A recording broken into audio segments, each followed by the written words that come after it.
Hi, one of the many things you probably have noticed over watching my videos is that I'm really in love with astrology because it gives us a vantage point that there's really not any other way to gain. And today, while I was looking through something, because Neptune is now going retrograde for its last time in the sign of its rulership, which is the sign of Pisces, meaning where it's really at home. It's like Poseidon being at the bottom of the sea, basically. This is really like his happy spot. March 30th of next year, we are going to be having Neptune move into the sign of Aries. Now, Aries is the sign of instinctual immediacy, response, and the ability to go, what I usually say is where angels fear to tread. There's just an immediacy about them. They're very instinctual, cardinal sign. They move things very quickly, people with Aries planets. Neptune is a little bit more, enjoys being at the bottom of the sea. So now he's thrown in, out of the frying pan into the fire, so to speak. And one of the things I typically like to do when I look at the outer planets is see what they've done in the past. And so what really kind of shocked me and stunned me was that when I looked at the last time that Neptune went into the sign of Aries was on March 13th of 1861. And when I say 1861, many of you here in the United States automatically have a bit of an inkling of where I'm probably going to go with this. And what's even more surprising is that the day before, on April 12th, 1861, the South seceded from the North and began the United States Civil War. I don't think we're really at a different point, except that there's a different ideology going on at this point than there was back then.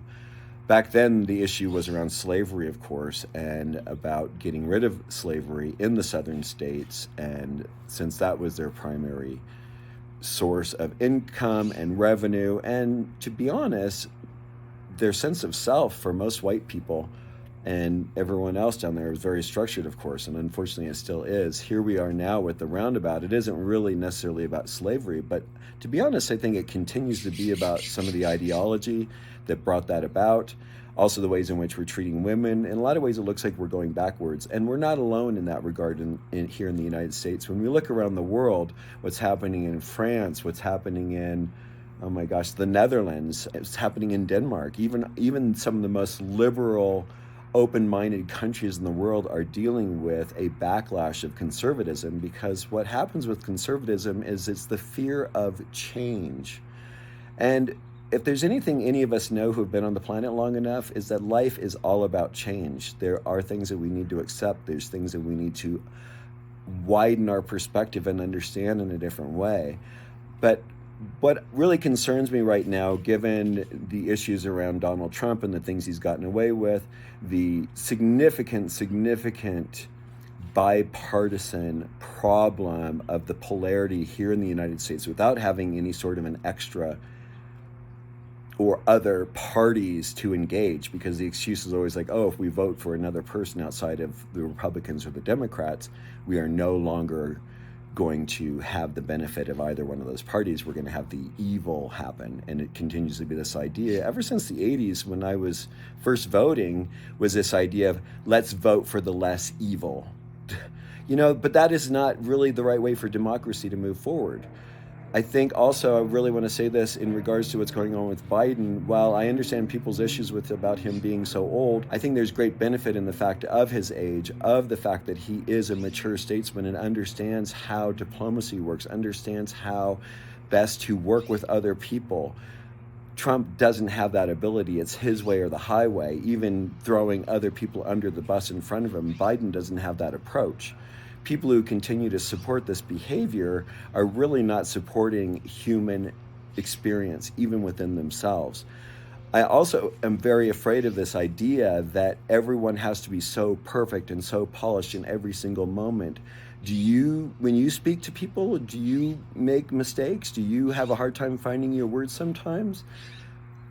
When you're in your 80s, that's going to be exacerbated. Do we want a president who's going to be responding in a knee-jerk fashion, or do we want someone who's going to be thoughtful, look at the situation, and make the best possible decision based on all of the factors that are involved, not just one's own simple ego and power? Which brings me to Pluto. Pluto being in Aquarius, this is going to be about the ideology going on. I'm really concerned what is going to be happening. I have to say that I think some sort of a civil war is going to be hitting the United States, some sort of major issue, because we are dealing with each party being so unable to hear the other side. At the end of the day, I think it's really important for each of us to find ways to keep our ears open, keep our minds open, allow ourselves to ask questions and to see what might be going on. I'm really concerned what's going to happen in March. We are all in the process of deciding what we want to create for the collective. So I would really hope that what we all start doing is finding ways to be more open-hearted, be more compassionate, especially now with Neptune at these last degrees of Pisces. I think it'll be really important for us to really find the deepest ways of compassion and acceptance, so that when Neptune does move into Aries in March of next year, that we do not come forward with answers of war and fighting and finding and learning that the only way that we can answer disputes is through harming another person, that we no longer have elocution, that we no longer have the ability to communicate and find ways to be ambassadors to one another.